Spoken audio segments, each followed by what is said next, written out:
Shalom, shalom, peace and blessings to all that have given an ear to hear what the Spirit is looking to yield forth. I am Priest Isaiah, accompanied by my readers. To my right, Porter Shamar, and to my left, Apprentice Priest Isaac. If it be the Most High's will, by way of the Holy Spirit, we'll be going through the subject of spiritual warfare for this live Sabbath intro class. Thus the title, Spiritual Warfare. To be in the spiritual war, you have to be spiritually aware. You have to understand how to fight this fight. You have to observe the times, of the signs of the times. And it's not hard to tell. You can look around us. You can look at these cities. You can look at brothers and sisters that's still in the world and understand and know the difference between trespass and sin. And know that sin is ruling and reigning in the minds of men and women. And understand and know it's a detriment. Look at the murders. Look at the world around us. Look at the tumults amongst brethren. You can feel this joint in the air and all of Satan's ignorant devices that he puts forth. We're going to start out in Wisdom of Solomon, Prince Priest Isaac, Wisdom of Solomon 14 and 22. Just hold that for a second. But let us all become aware, become equipped with how to fight a spiritual battle. You cannot pick up arms and pick up a weapon and think that you're going to fight this war. As the Most High has put forth, he told us, our weapons are not carnal, but they're spiritual. And I've given you a great weapon. But let's go ahead and get that. Moreover, this was not enough for them, that they erred in the knowledge of Abba. So it is not enough that you erred in the knowledge of Abba. And what is that erring in the knowledge? What is knowledge? Knowledge is the first pillar. It is that written or oral information. And he's telling us you've erred already because you don't understand. You don't understand how the war works. It's these doctrines of devils. The world professing that sin offering done away with. The laws themselves are done away with. We don't have to keep commandment. You can just do what you got to do and trust that Jesus is going to save you. The Lord is going to come and save you. And just believe in your heart. But you're now erring in the knowledge of our Abba. Being deceived by your own vain opinion. I've heard brothers tell me, I mean, it's right there in Scripture, plain and simple. You can do this. You can eat this. You can do that. You can behave this way. And the Most High still loves you. He knows my heart. And we heard it millions of times. But this is your own vain opinion overthrowing your judgment. Let's go ahead and read on from that point. But whereas they lived in the great war of ignorance, those great plagues called they peace. Look at that. But whereas they lived in a great war of ignoring the truth. Ignoring the truth. The Most High said, do this, come and celebrate and worship on my days. But then we're partaking in this 4th of July. Let's go get our firecrackers on. Let's go in the parking lot. Let's get our grill out on. Let's do it up. Never living and abiding by the ways of the Most High. Living in this great war of ignoring the truth. Ignoring everything that the Most High puts forth. And he said, those so great plagues called they peace. We see elders get older and just die off. And we just like, it just was what it was. The Most High works in mysterious ways.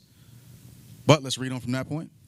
For whence they slew their children in sacrifices, and used secret ceremonies, or made reveling of strange rites. So as I just mentioned, the Most High say, come and worship me on these high holy days. But we're engaged in 4th of July practices, grilling out, doing what we do.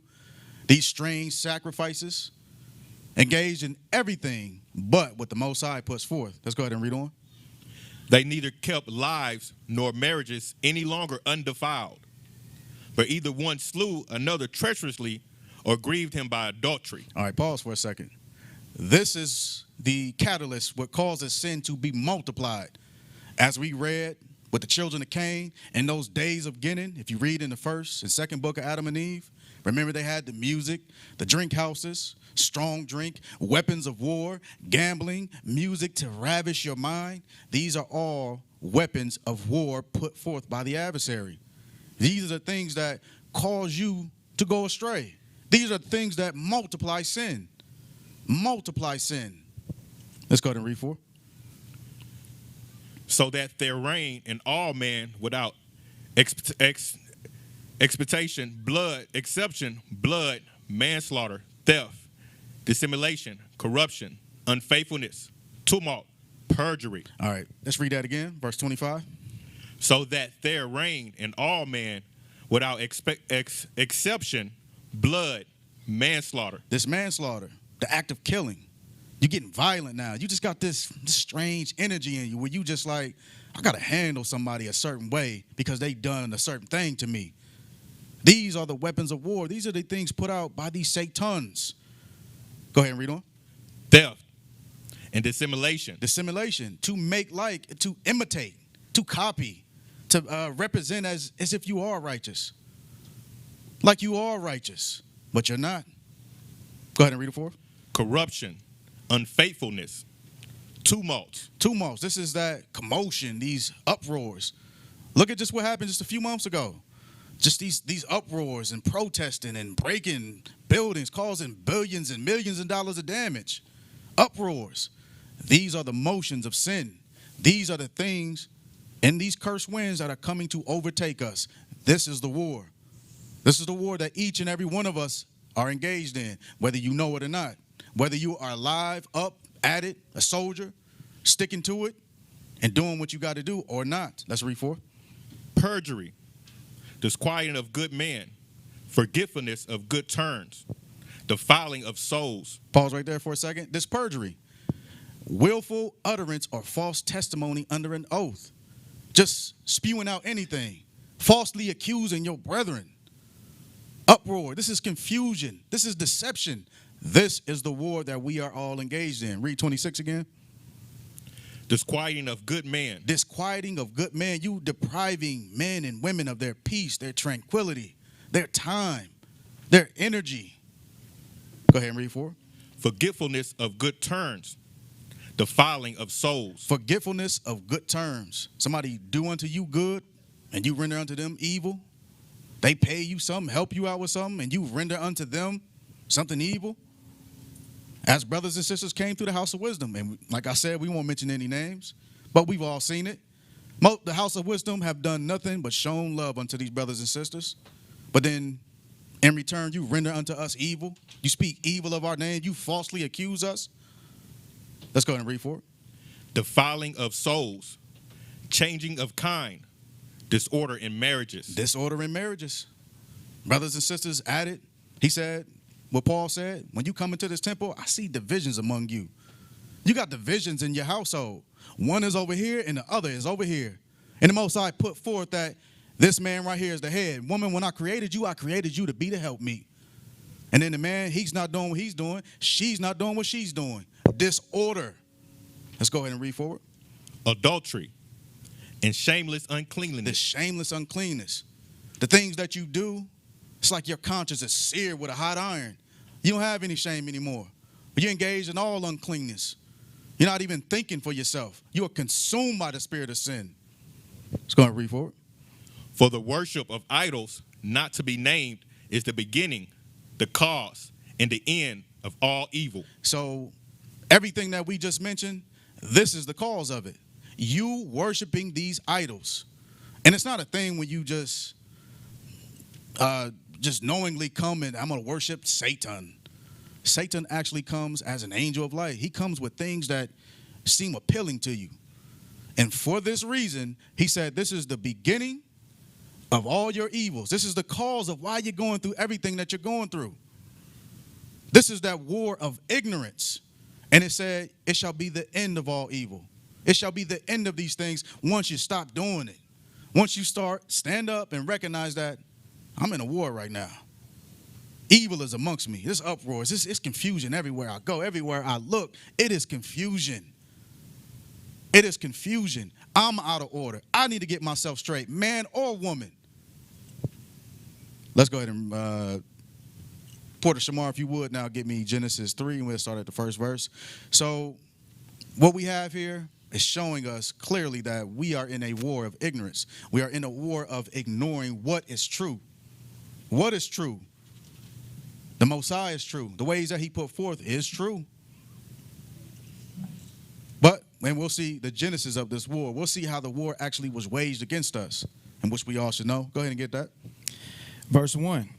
Now the serpent was more subtile than any beast of the field, which the Most High Abba had made. And he said unto the woman, Yeah, have Abba said, Ye shall not eat of every tree of the garden? Pause for a second. So this is that beginning stage of this war of ignorance, this beast. And just to get that backstory, when Behemoth and Leviathan were created in that 5th day, they were given charge over the land and the waters.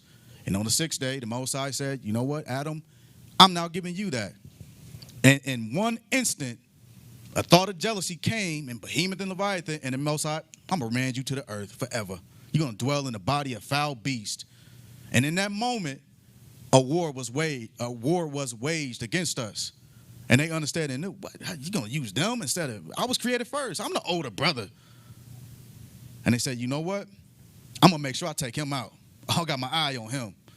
He don't even know it's a war waged on him yet. Oh, but it is. Let's read on. Verse 2. And the woman said unto the serpent, We may eat of the fruit of the trees of the garden, but the fruit of the tree which is in the midst of the garden, Abba have said, Ye shall not eat of it, neither shall ye touch it, lest ye die. So look what the woman said. And the woman said unto the serpent, We may eat of the fruit of the trees of the garden. She understood and knew what the Most High put forth. It wasn't she was ignorant to this thing. She understood and knew the truth. That's why I said before, this war of ignorance is ignoring the truth. You know what the Most High put forth. But then in return, you say, I know what it is, but it's something else. And we'll go ahead and get it. And it said, the Most High said, Ye shall not eat of it, neither shall ye touch it, lest ye die. She understood and knew what the Most High put forth. Let's go ahead and read on, verse 4. And the serpent said unto the woman, Ye shall not surely die. Ye shall not surely die, woman. I know the Most High told you that you're going to die. And his death is talking about separation from the Most High. You shall not be his child anymore. You shall not have that light. You shall not have the things that the Most High has given unto you. He said, you won't die, woman, silly woman. He lied to you. You're being deceived. This is that war that's being waged on us now. That's already, we're in the midst of the war. Let's go ahead and read on verse 5. For Abba do knoweth that in the day ye eat thereof, then your eyes shall be open, and you shall be as gods, knowing good and evil. Look at that. Deception. Deception. It's not a thing that's going to come and it's the scary devil with horns and a pitchfork telling you, come worship me. And we're going to do evil things. He came and said, nah, look, surely the Most High, he just know that you're going to be like him. You're going to have all-knowing knowledge. And you can take him out. You can have your own kingdom. You can do your own thing. Make your own creation, Eve. Just listen to me. I'm telling you, you can be like a god. Eat this. Eat of this sacrifice. Worship unto this idol. Let's go ahead and read on. Verse 6. And when the woman saw that the tree was good for food, and that it was pleasant to the eyes, and a tree to be desired to make one wise, she took of the fruit thereof, and did eat, and gave also unto her husband with her, and he did eat. Look at this. So the woman saw the tree and was deceived by it, deceived by the adversary. He came forth, she not even knowing. He's like, I'm waging a war against you, woman. You don't even know it. I am waging a war against you and your husband, you and your head, and you don't even know it. And I'm going to make this thing look pleasant unto you. Look at this tree. Don't it look beautiful? Hey, isn't it glorious? Isn't it a thing to be desired? Let's go ahead and read on. Verse 7. And the eyes of them both were open, and they knew that they were naked. Look at that. So she ate, and then she gave unto Adam, and he ate. Now they've partaken in what we went through in Wisdom of Solomon. He said, this is the beginning, the cause, and the end of all your evil. When you worship unto these idols. This is exactly what Adam and Eve were doing. Worshiping unto these idols. Not engaged in the covenant that they were that the Most High had given unto them. And it said the eyes of both of them were open, and they knew they were naked. They knew they were without covenant. The Most High, from the time that they were babes, when he first created them, he said, you were naked and were not ashamed because I haven't established a covenant with you yet. But now that I have established this covenant with you, you are now clothed this glorious garment, this covenant. And now you just came out of it. Now you know that you're naked. You came out of your covenant. And let's go ahead and figure out and correlate this story to it in Exodus when the children of Israel came out of Egypt, or were coming out of Egypt. And it's the same nakedness. Let's get it. apprentice priest Isaac in Exodus 32 and 19. And it came to pass, as soon as he came nigh unto the camp, that he saw the calf and the dancing, and Moses' anger waxed hot. And he cast the tables out of his hand and brake them beneath the mount. So we all should know the story. We know Moses was coming down off the mountain, coming down with the tablets, coming to bring this righteousness forth. As the Most High giving to Adam and Eve, giving them this glorious covenant. Same thing with Moses. He was giving him this covenant and coming to the children of Israel. And then he come back and, what the hell is this? What is this calf right here? What is this strange thing right here that they're doing? Let's go ahead and read on, verse 20. And he took the calf which they had made and burnt it in the fire. Came down with anger, fierce anger. What in the world is going on? What is going on? I mean, I was gone for a second. I come back and y'all. Go ahead and read on. And ground it to powder and strawed it upon the water and made the children of Israel drink of it. Going to read on. 21. And Moses said unto Aaron, what did this people unto thee, that has brought so great a sin upon them? So Moses speaking with Aaron now. Aaron, I was gone for a second. What happened, man? What happened, Aaron? He said, what did this people unto thee, that thou hast brought so great sin upon them? What was you thinking? What were you doing? Go ahead and read on. 22. And Aaron said, let not the anger of my Lord wax hot. Hold on, Moses. It wasn't all my fault, man. Trust me. It wasn't me, man. I had to get the people what they wanted. Go ahead, read on. Thou knowest the people, that they are set on mischief. Moses, you know they set on mischief. Moses, man, they was talking about jacking me up, man. They told me they was going to do some things to me. Moses, I had to do this. And Moses letting them know, do you not know what you did? You brought sin upon the people. We just got rid of sin, and you just brought it back in. Just imagine that. You get something real clean. You get your car real clean. You just shine it up, put the armor all on the tires, everything shining and glistening. And then one of your daughter or son, like, they got to go to the store, and they come back and then went through a puddle of mud and did 360s and skirted all in the mud. You like, hey, man, I just cleaned it. It's the same thing, but on a deeper level, times 1,000, times 1,000,000. Moses, look at Aaron, what'd you just do? We just got clean, man. We just got our glorious garments back, as Adam and Eve had. We just got them back. And then you done dirtied and filthied them up. Let's read on. Verse 23. For they said unto me, make us idols, which shall go before us. For as this Moses, the man that brought us out of the land of Egypt, we wot not what is become of him. And I said unto them, whoso had any gold, let them break it off. So they gave it to me. Then I cast it into the fire, and there came out this calf. So essentially what he's saying, Moses, it's not all my fault, man. It's not all my fault. It's out of order. The same thing that came into Eve probably came in, I don't say probably, it certainly came into Aaron. And he believed in his mind, let me just go ahead and make this calf, or they might jack me up and kill me. Let me go ahead and make this thing for him. And Moses letting them know, brother, you don't understand what you just did. We just got clean. Let's go ahead and read on. Verse 25. And Moses saw that the people were naked. Look at this. The same thing that happened to Adam and Eve, he said, I saw the people were naked. It's not talking about without clothing. He said, I seen that the people have lost the covenant. We just got it. Just got clean. Just imagine that, a man just getting out of jail. And for whatever reason, say the brother went to jail for murder, the worst thing, the worst of the worst. And for some technicality, he done got out. And as soon as he get out, he go do something petty and go, I'm going to go rob this corner store. I need a little bit of money up in my pocket. I'm going to give me a pair of pants and a sweater. And then you go right back to jail. You're going to look at him like, you idiot. You dummy. You just got out. And then you're going right back in that same nakedness that we went through with Adam and Eve. Let's go back to that Genesis and pick it up at verse 7. And the eyes of both of them were open, and they knew that they were naked. And they sewed fig leaves together and made themselves aprons. So look at this. So now they both know we are naked and we are shameful now. We're shameful now because we know the Most High has given us something great.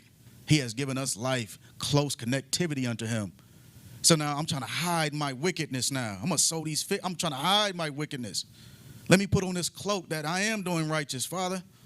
But you're not. And you can't deceive the Most High. Let's read on. Verse 8. And they heard the voice of the Most High Abba walking in the garden in the cool of day. Just imagine that. The Most High, just cool, strolling through the garden. I already know what it's up. I already know what it is. These little knuckleheads, I know they done did what I told them not to do.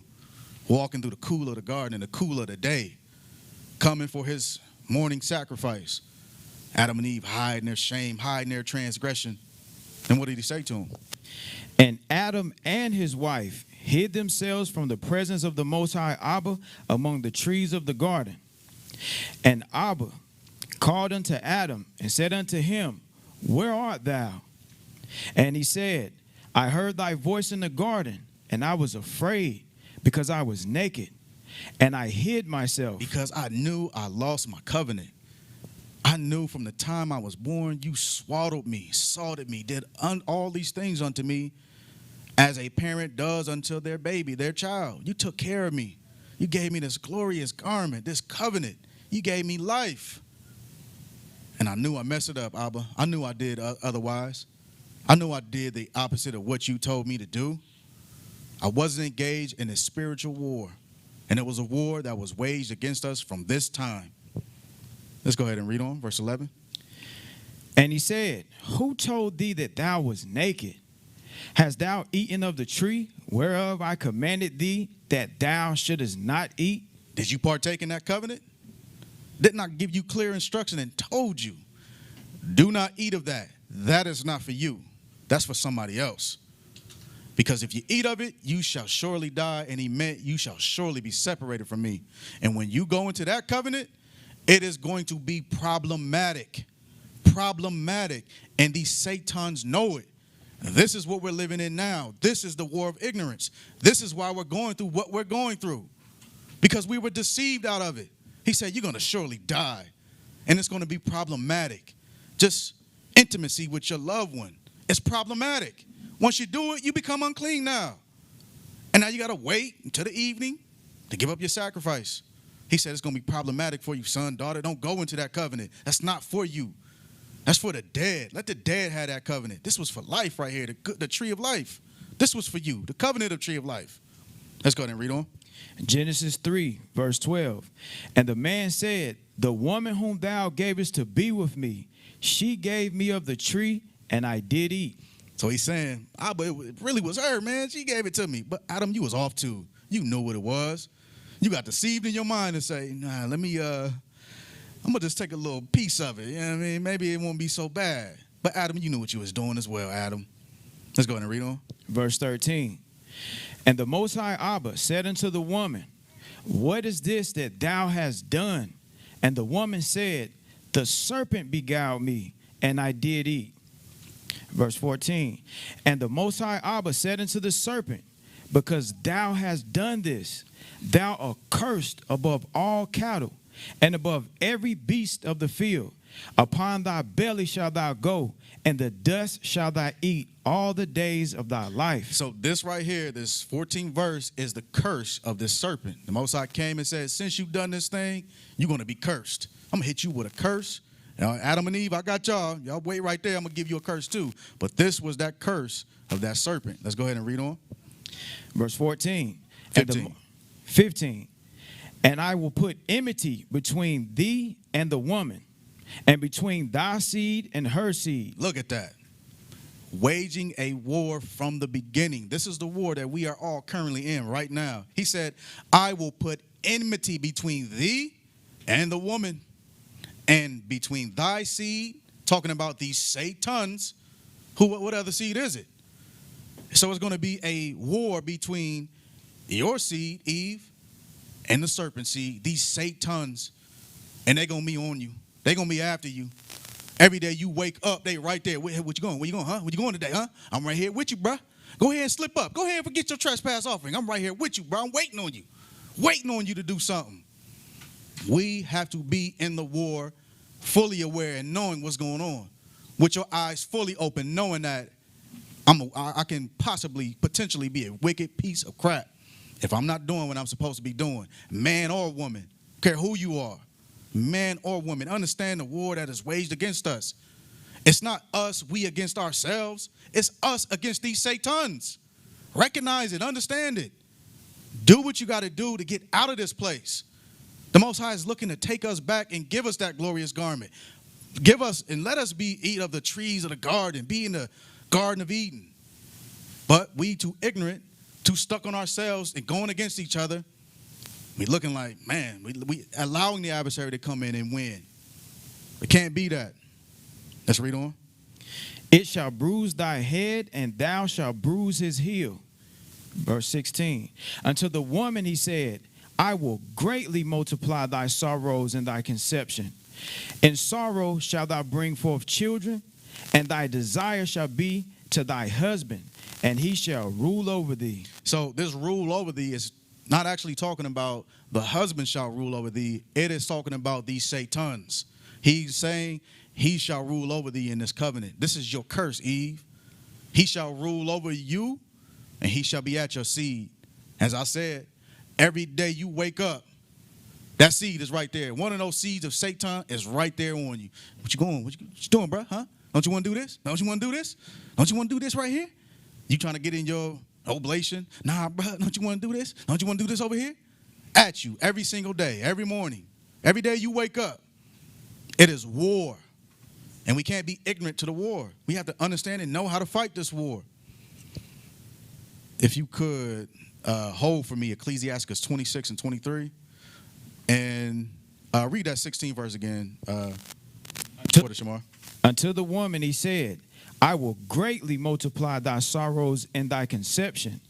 In sorrow shalt thou bring forth children, and thy desire shall be to thy husband, and he shall rule over thee. Once again, the Satan shall rule over you because of what you've done, because the Most High giving you these glorious garments, and you just took it and was like, I'm going to rock with the adversary giving me over here. It looks glorious too. And I kind of like the design on his a little better, so I'm going to rock that one. Not even knowing that you're throwing away life. Let's skip over to the 4th chapter. Pick it up at verse 6.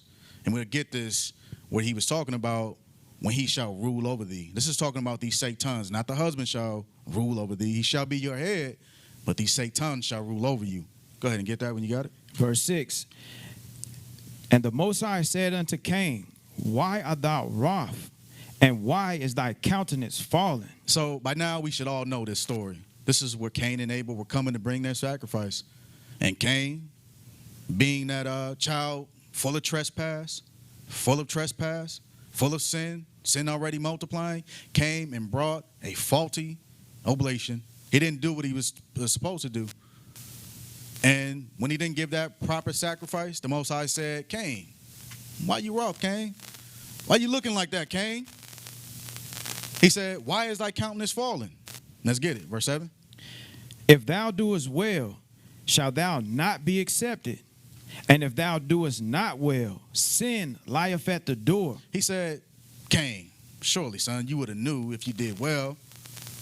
Shalt thou not be accepted? I would have accepted it, Cain. All you had to do was bring me the first, as I commanded you to. I told y'all, I told your mother and your father, when you come out of this garden, it's going to be problematic. Your hard-head butt should have listened. I told you before that serpent came, don't you eat of that tree of good and evil. But you did it anyway.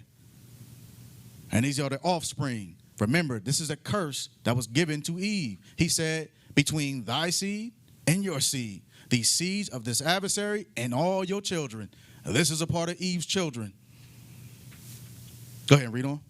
And unto thee shall be his desire. Look at that. And unto thee shall be his desire. Talking about sin. It said sin lieth at the door. And so your husband was lying at the door. It said sin is lying at your door, waiting on you. I said every morning you wake up, he's waiting. Don't you want to just get some extra sleep? Don't you want to just accidentally hit the snooze and cancel the alarm? Huh? Just slide that finger up just a little bit inch and slide that alarm off. Forget about that trespass offering. Forget about that. Just believe in Jesus.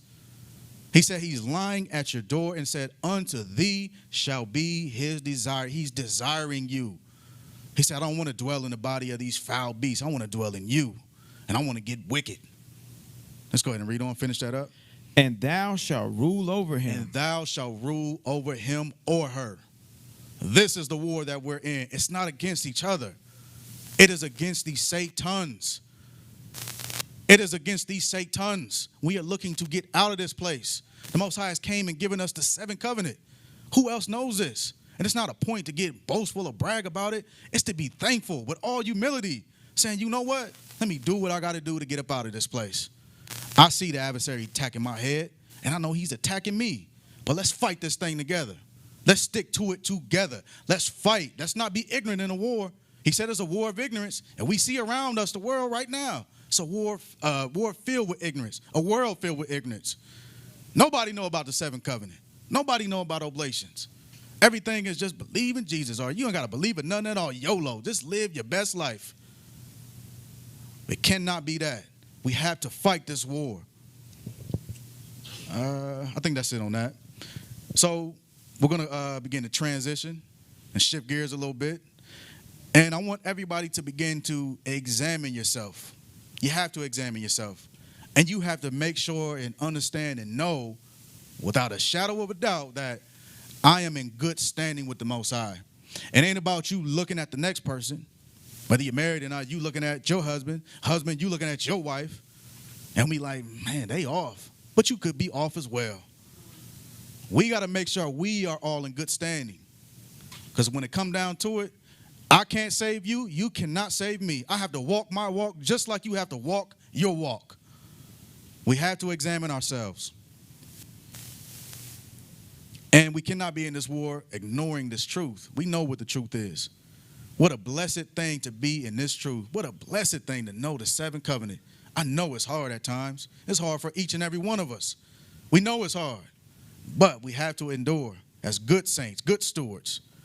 And looking at what the Most High gave us, the first job of man while in this punishment was to be a husbandman.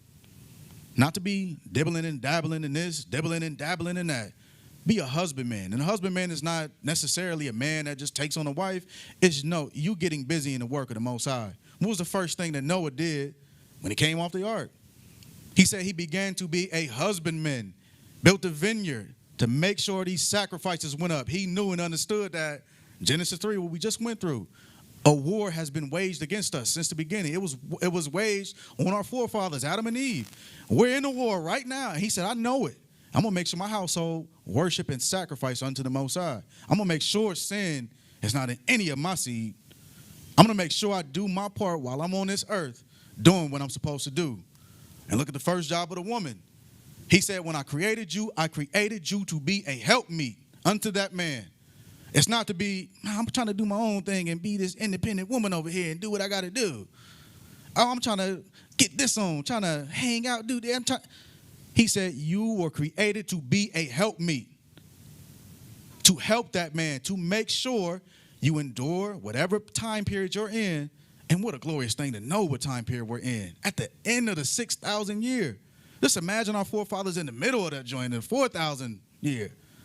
But they understood and knew, hey, I'm going to stand up. I know I'm going to have to feel that physical death. But I know my first job. Man, I know my first job is to be a husbandman. I'm fighting this war. And woman, I need you to help me. I need you to be my helpmeet. We got to fight this thing together. We cannot be divided in this thing. And another point, side note, when you look at the world around us, look at this thing and how these adversaries wage this war. Just look at the details. I've mentioned it before, and if you don't know about it, I definitely would encourage you to go and read it. This Willie Lynch letter, and it's on our people something serious. If you look at that letter and exactly what it was looking to bring forth is, let me place this woman, specifically you so-called black woman, you Hebrew woman, let me put you above this man. And let me take your strongest man. Let me put him up right here. And then let me break him down in front of each and every one of you. Let me break him down in front of your children. Let me make him look like the weakest, the dumbest, the most ignorant. Let me make him look like he is the worst of the worst. And then I'm going to kill him. And then, woman, I'm going to put you up on this pedestal and you're going to be the head now. And if you look at our sisters, look at the world around us, this is exactly what's going on. And men are not standing up as well. Men you have to come into this truth and understand what your job is. It's to be that husbandman. I'm not engaged in this ignorance, this stupidity. I don't have to be the things that they told me I have to be. And woman, you don't have to be the things that they trying to make you be. You're not the head. The Most High said you're not the head. We have to understand and know this world around us. Look at these devices put out. He's trying to make this woman, let me make her the head. Let me make her make all the decisions. Not so. We, as children of the Most High, in the seventh covenant, have to recognize our own wickedness, and we all got it in us. We got to understand and know, nah, I'm not doing that. I'm not doing that at all. I know my position. I'm a husbandman. Wife, you be that help me, and let's get up out of this place. Let's be a part of that first resurrection. That's where we want to go. If you could, for me, Apprentice Priest Isaac, give me Ecclesiastes 26 and verse 23. A wicked woman is given as a portion to a wicked man, but a godly woman is given to him that feareth the Most High. All right, pause for a second. Porter Shamar, if you would, hold for me Proverbs 6 and 12. It says, a wicked woman is a portion to a wicked man. Now, it's not to just harp on the women. Look at what it's saying. A wicked woman is a portion to a wicked man. And we see it every single day. And you have to examine yourself. It's not a thing to come at you and attack you. It's for you to look at yourself and say, if my woman is off, if my head is off, I must be off. It must be me. And we have to examine ourselves. You have to fight the war. Understand and know Satan is in the midst. Sin is in the midst somewhere.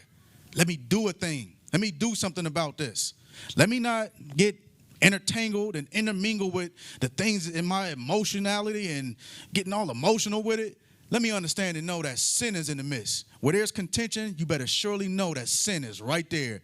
Like, yep, kicking his feet up. I'm right here, bruh. Y'all ain't been giving up the moles, huh? You been sleeping, huh? You been hitting that cancel on the alarm instead of that snooze. Or you been snoozing too long. You got to know exactly what it is. It says, but a godly woman, a woman that feared the Most High.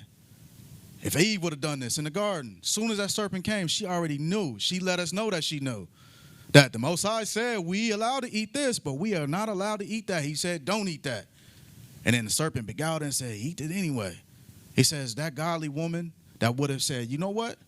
Absolutely not. Matter of fact, let me go get my head right now. Adam, hey, Adam, you hear what he's saying?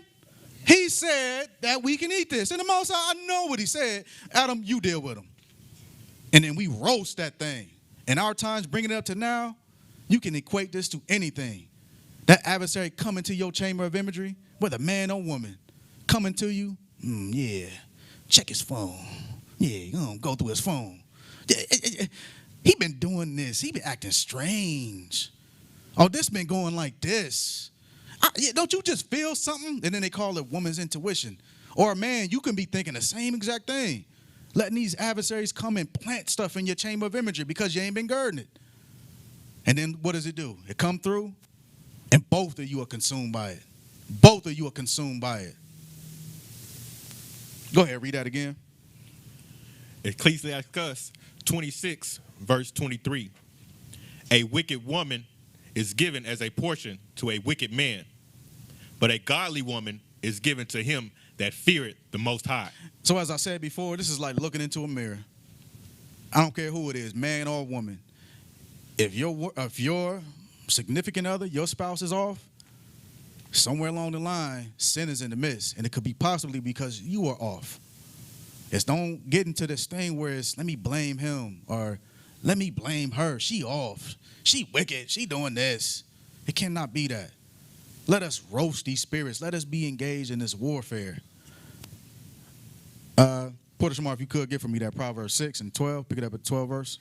A naughty person, a wicked man, walketh with a forward mouth. He wrinkleth his eyes. He speak with his feet. He teacheth with his fingers. So let's understand the knowledge being put forth. It's a naughty person, a wicked man, walketh with a froward mouth. These are these attributes of a wicked man that we're talking about. And a wicked woman shall be preserved for you, shall be given unto you. Here got your portion right here, you wicked man, you. He's saying you speaketh with your feet. You showing what you're doing. Remember it says your feet run swift to mischief. You always engaged in the wrong areas. You always walking and doing and finding yourself in these wicked environments, these environments of sin. Let's go ahead and read on. Verse 14. Forwardness is in his heart. It says frowardness is in his heart. That frowardness, that walking away from the Most High is in your mind. You're showing yourself, wicked man, you. You're showing yourself. Read on. He deviseth mischief continually. He soweth discord. Look at these attributes. As we mentioned before, from the beginning, these Satans are looking to, they're desiring you and they're looking to enter into you. And this is what they do. And when you become this wicked man filled with sin, look at the things you shall do. It's everything against the Most High. Everything that the Most High put forth, he told you to be a husbandman. Be stand up. Deal with your woman. Honor her as the weaker vessel and deal with her righteously. But you're not doing it. You're allowing sin to come into your house. Essentially saying, just imagine your house, right? You a man, you're supposed to be protecting your house. And spiritually, it's like leaving the back door wide open in the worst neighborhood ever. You know it's criminals just walking the sidewalks and you just leave the back door open. This is exactly what you're doing spiritually, men. When you're not standing up and you're not fighting this war, when you're ignoring the truth, close that back door.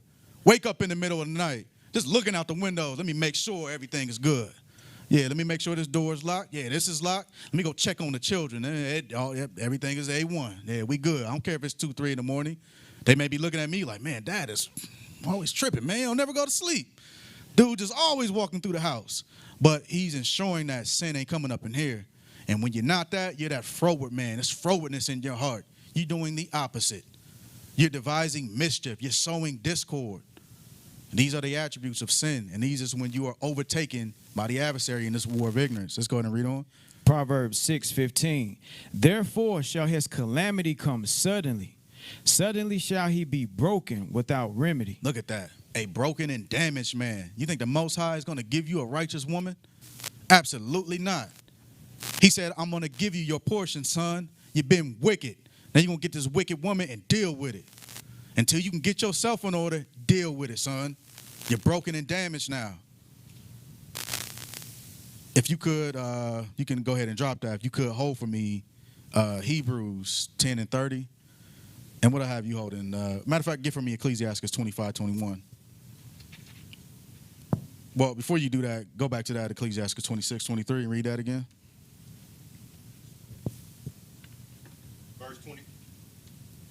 Verse 23.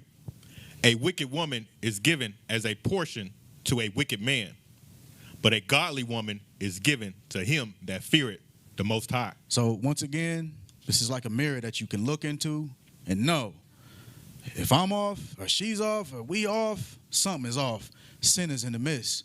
We're casualties of war. We need to wake up out of this thing and not blame each other. We got an adversary that's blaming us. We got an adversary that's in the court every single day. I don't care what you do. Blaming you, accusing you every single day. Let us not accuse one another. Let's understand. Let's wake up out of this war. Let's go back to Ecclesiastes 25 and 21. And we already got the attributes of a wicked man, or some of the attributes of a wicked man that's not standing up, not being astute, not being the standard in his household, showing forth his righteousness. Now let's go on the other side with the women. Go ahead and get that for me. 25 and 21, Ecclesiasticus. Stumble not at the beauty of a woman, and desire her not for pleasure. So stumble not at the beauty of a woman, and desire her not for pleasure. He said you are created to be the helpmeet, not just pleasure. You're created and designed for a reason in this covenant. When you ate of that tree of good and evil, when your forefathers ate of that tree of good and evil, it's been a war since the beginning. When we came down here, it wasn't to vacate and do all these great things on the earth. He said you're going to come down here and you're going to war. For 7,000 years, you are going to war. Let's go ahead and read on. Verse 22. A woman, if she maintain her husband, is full of anger. A woman. Now we're getting the attributes of a woman. If you maintain your husband, if you are that woman that's, hey, I don't think we should do that, man, put something out, but I don't want to do that. Matter of fact, I'm independent. I'm going to do my own thing. You're maintaining your husband. Your husband put something forth and you put something forth. No, I think it should be this way. Usurping authority over your husband. You ain't being a helpmate. You're not being what you've created to be. You're not fighting the war. You're dead on the battlefield. You're maintaining your husband. And he said, you're full of anger. You ain't even enjoying yourself. You think that you're doing something. The world telling you, let me be independent. Let me have my own. Let me do this. Let me do that. And he said, you're full of anger. You have no happiness. You have no peace because you're not doing what you were created to do. Let's read on. 22 again. A woman, if she maintains her husband, is full of anger, impudence, and much reproach. Look at that. Impudence, much reproach, blaming, putting accusations out. I'm going to make him look like the worst of the worst. As I said before, we have somebody that is accusing us. Let you not be that sister that's making your head look bad. And then when you do that, you're plucking your own household down. That man is a part of your household. You look bad as a unit. Get yourself in order. Do what the Most High told you to do and get engaged in this war. Let's read on verse 23. A wicked woman abated the courage. Abated the courage. So just imagine, you got a man that's aspiring, and the Most High is placing him in a position.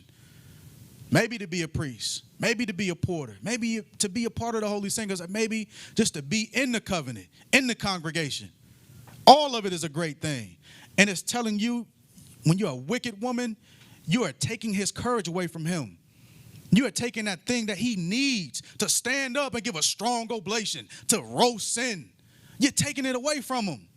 When you become this wicked woman, you have to be that woman and know and understand, I was the one that was deceived from the beginning. And the Most High told me I am the weaker vessel. So let me play my position and play my role so we can get out of here. Let me not take my husband's courage. Let me make sure he's full of courage. Let me encourage him. Let me make sure he's doing the things that he's supposed to do and fulfill his position. Go ahead and read on. 23 again. A wicked woman abated the courage, make it a heavy countenance and a wounded heart. A woman that will not comfort her husband in distress, make it weak hands and feeble knees. Look at that.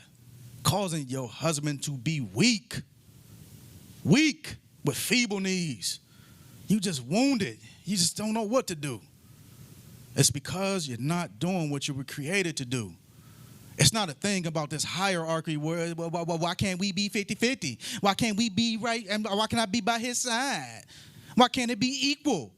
The Most High said it's not equal. He said, I put the man here for a reason, woman. Do what you were created to do. And man, when you in that position, you do what you're supposed to do. Be that husbandman. Walk in righteousness. Both of you are going to have to be accountable for your own actions. Both of you have to be accountable for this thing. It's not just one or the other. Both of you. Let's read on.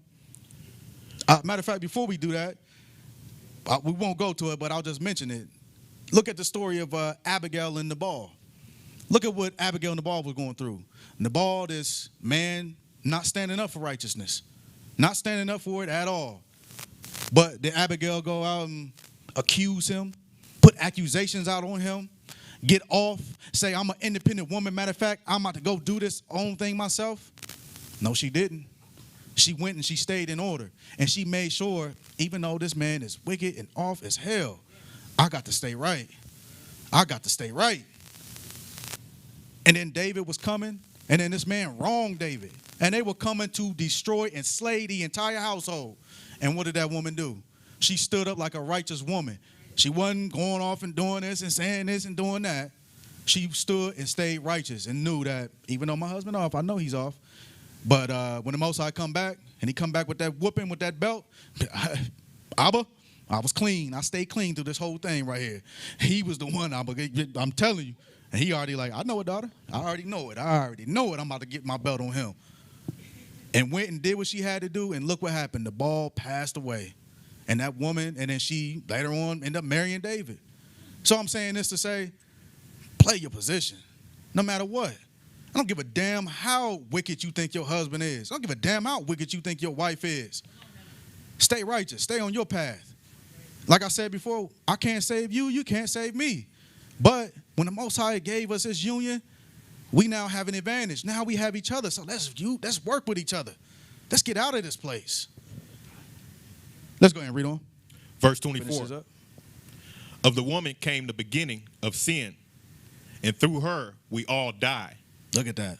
Of the woman, the beginning of sin came the beginning of sin. And we just went through it. This is Genesis 3.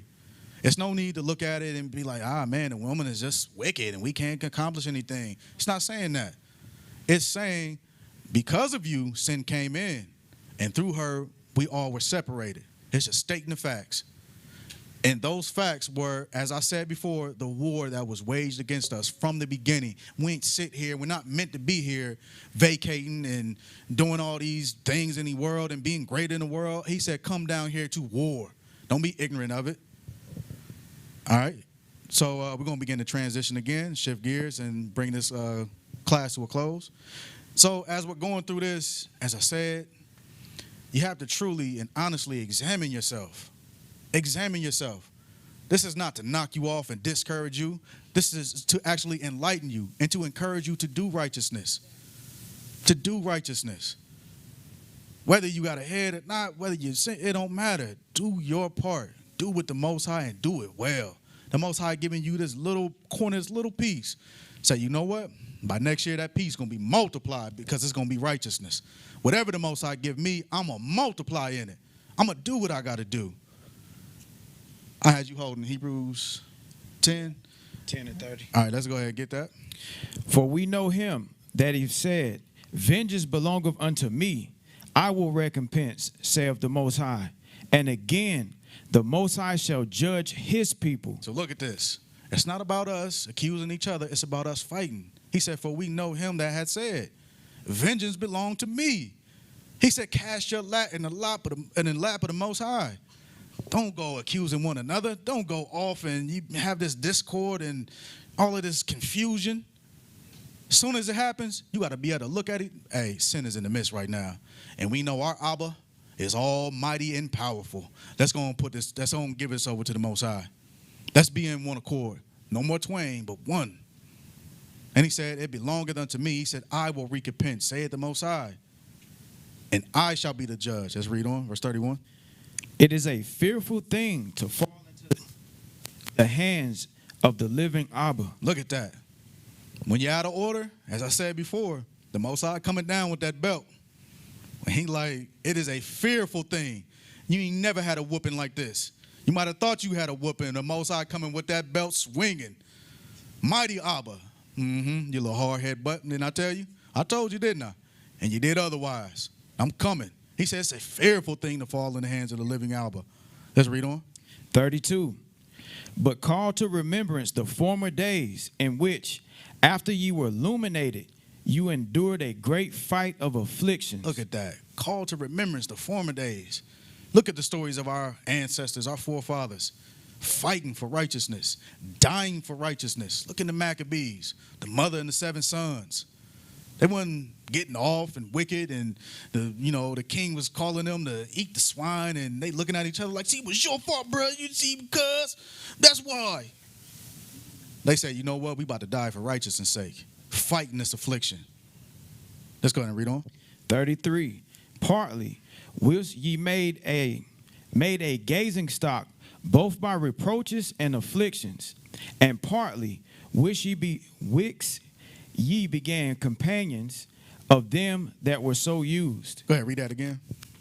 Partly, which ye were made a gazing stock, both by reproaches and afflictions, and partly, which ye became companions of them that were so used. All right, so you became a gazing stock when you were in that affliction, when you were in your righteousness.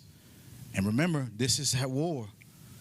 These are these adversaries making sure you look like the scum of the earth, making sure you look like you off. He wants you to feel like you off when you engage in righteousness. Let's go ahead and read on. Verse 34. For ye had compassion of me and my bonds, and took joyfully the spoiling of your goods, knowing in yourselves that ye have the heaven a better and enduring substance. It says, knowing in yourselves that ye have in heaven a better and enduring substance. Knowing what you're fighting for. Knowing. I know where my forefather Adam and Eve were. They were in heavenly places. They had these great things. Let's go ahead and read on. 35. Cast not away therefore your confidence, which have great recompense of reward. Look at this. He say, cast not away therefore your confidence. Know that you're in the seventh covenant. Let's bring it to today. Know that you're in the seventh covenant. Be not one amongst another, against brethren, against husband, against wife. He says, cast not away that confidence. I know they made you a gazing stock. I know they looked at you like you were the wicked of the earth. And they look at us like that now. I got family members telling me, oh, it's some kind of voodoo magic. Y'all call it sacrifices? I said, what is that? What is it? Obligation. An obligation? It's oblation, brother. But y'all wicked, man. I don't know what it is. It's an obligation, whatever it is. Y'all wicked. And they looking at us like we're the wicked ones. Like they said, thus say the scriptures. They call good evil and evil good. But let us be confident. He said, well, look what he said, which hath great recompense of reward. Fight this fight. Fight this fight. Don't fight against one another. Let us be one. Let us dwell together in unity. Let's read on. Verse 36. Ye have need of patience, that after ye have done the will of Abba, ye might receive the promise. Look at that. For ye have need of patience. You have to endure this thing. If you know anything about war, you have to have patience. War is a stressful thing. So imagine just death, right going flying by your head. Bullets humming past your head.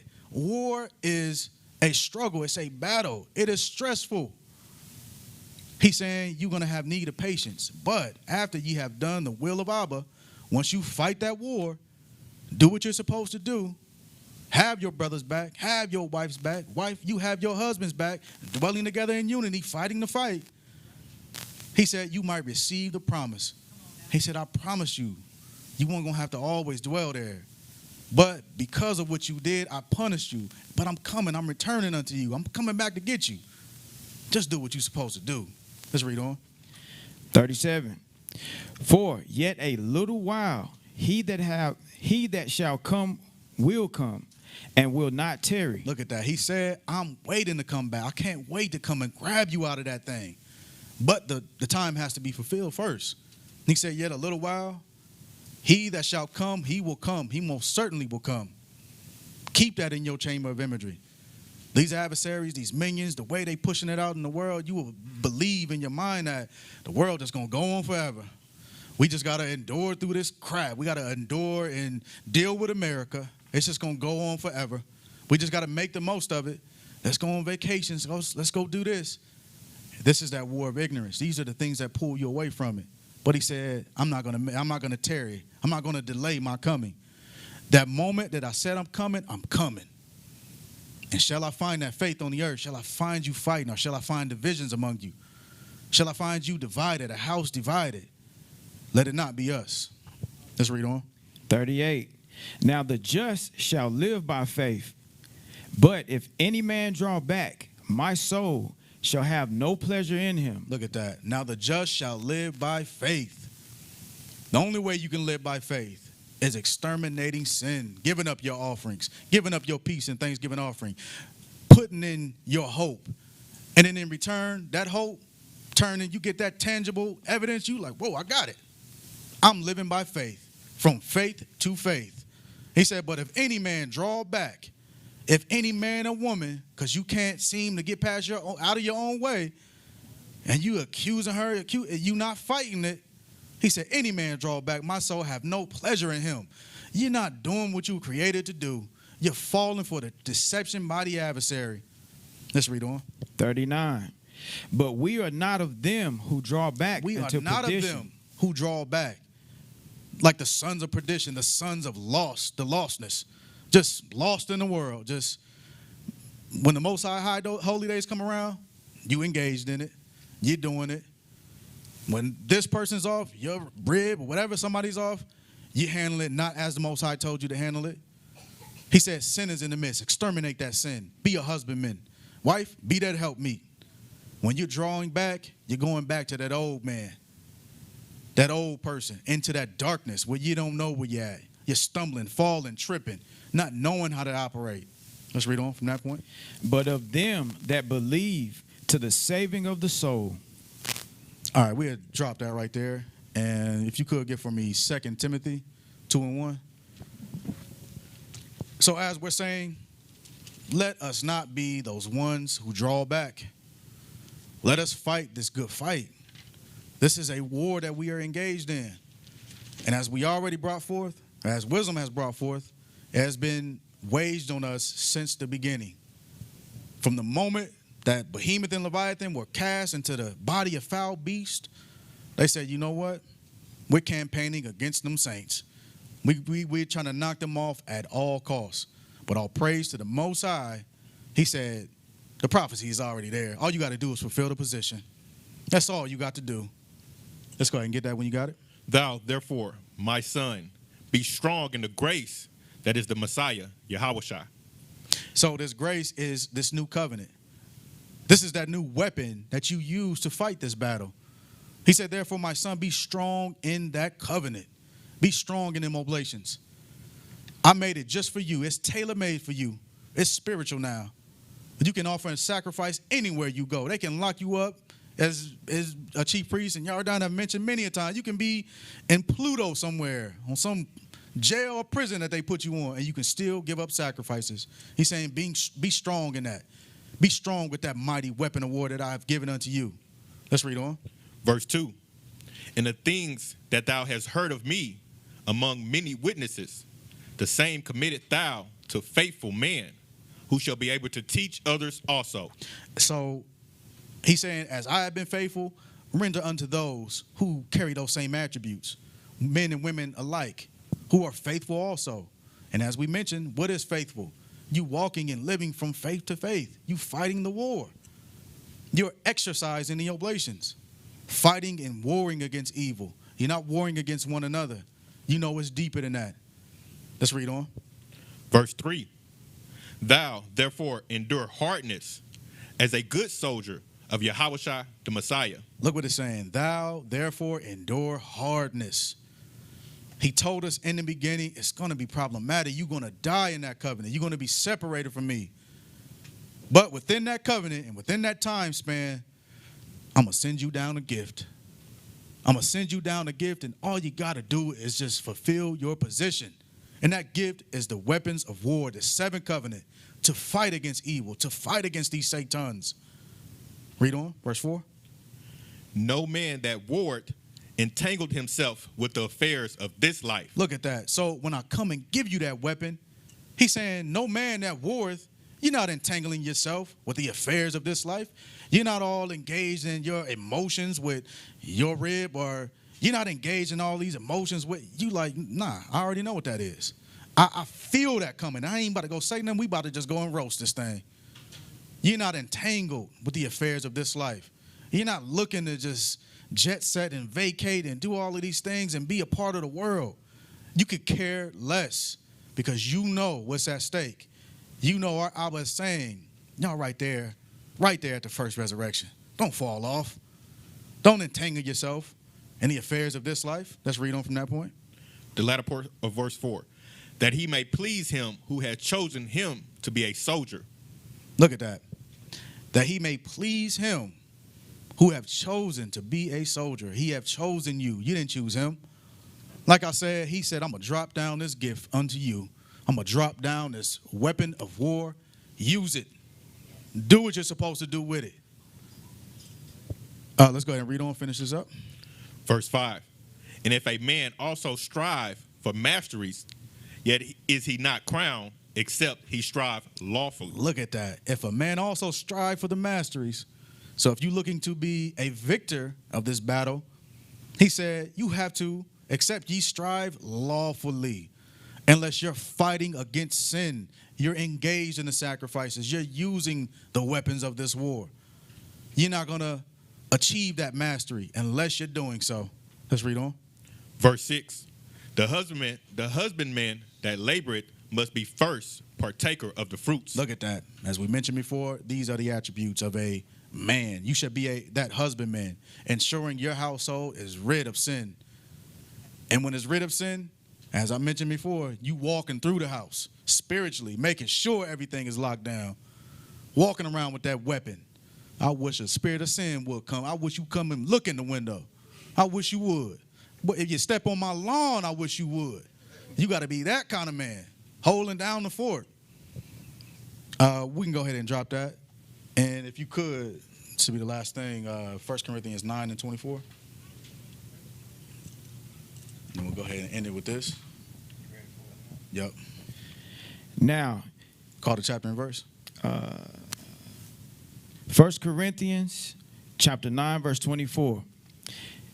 Know ye not that they which run in a race run all, but one receiveth the prize? So it says, know ye not that which run in a race, which we all are running our race.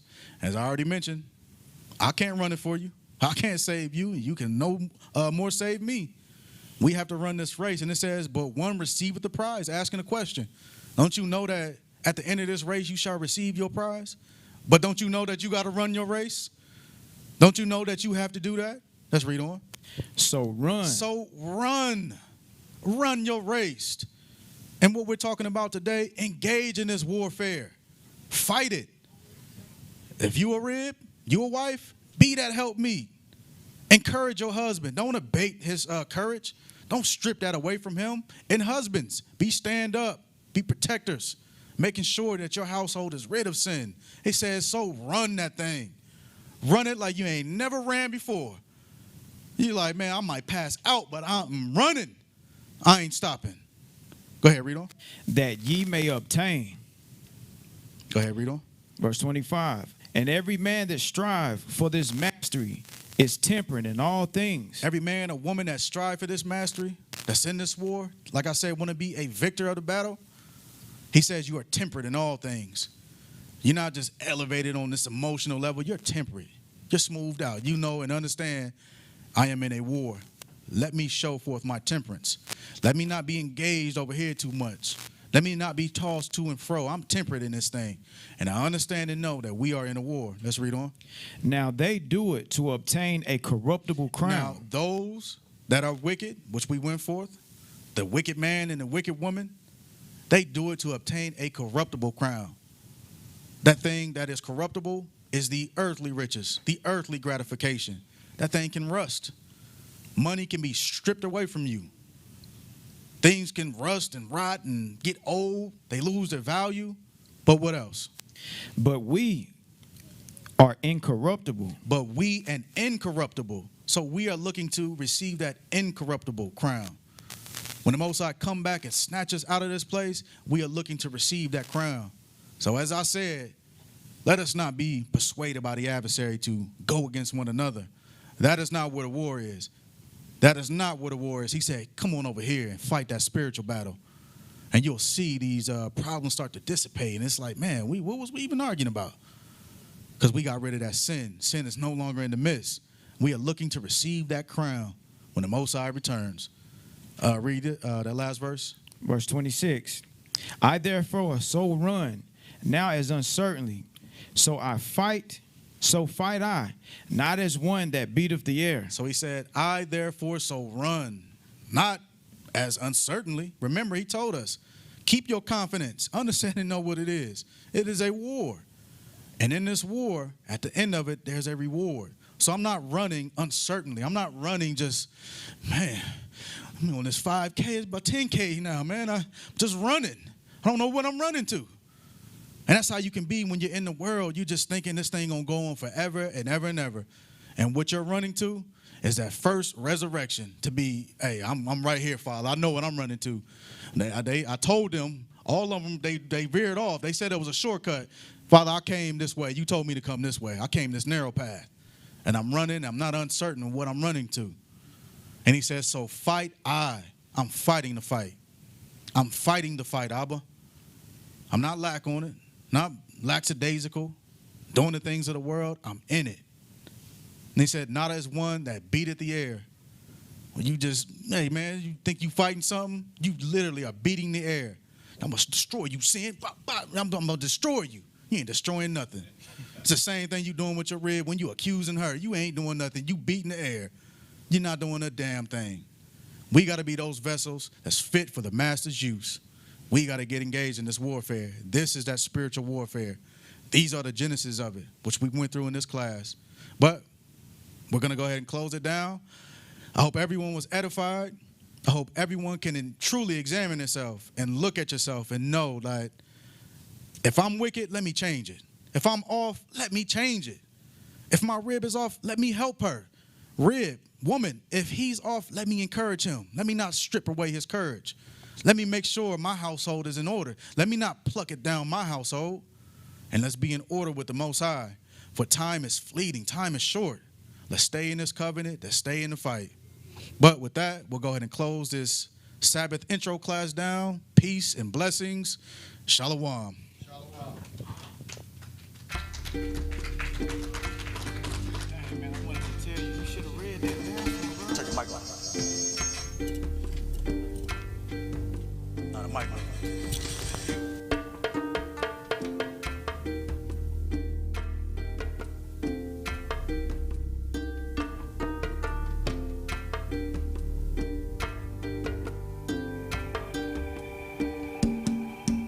He who hath ears to hear, listen carefully as we speak virtue, reaching the world through the efforts of the priests, repairers of the breach, restorers of the paths, rebuilding the tents of David. Our home is found at last at the tabernacle of congregation, where we baptize and anoint our nation, performing oblations upon the brazen altar, walking in the ways of the appointed Savior with poise, escaping the noise from Satan and his poisonous nature. Without fail, he accuses the brethren, using his weapons of collusion, and then sin comes upon us. And we deserve it, to be honest. We were cursed, cause we honored and were worshipping the gods of this world and was living lawless. Adverse to the written law, without purpose and little knowledge, serving our wicked conscience. Thus, righteous judgment was handed down from the courts of the Most High. A sobering moment, but let's be holy and pure while we endure and ensure life comes forth. Let us hold tight, secure in our roles as we strive, adorned with our robes white and clean. It might seem like the loneliest road, but we stride in hope as the Most High reveals his ideals. And so we exercise patience as well as love, dwelling safe in the seventh covenant, graciously set the sustenance. Let us exemplify faith through hell and suffering, praying to quell the punishment, waiting on heaven's government to be established, as it was in the Garden of Eden, when Abba had breathed life into creation, and our forefather received the living word.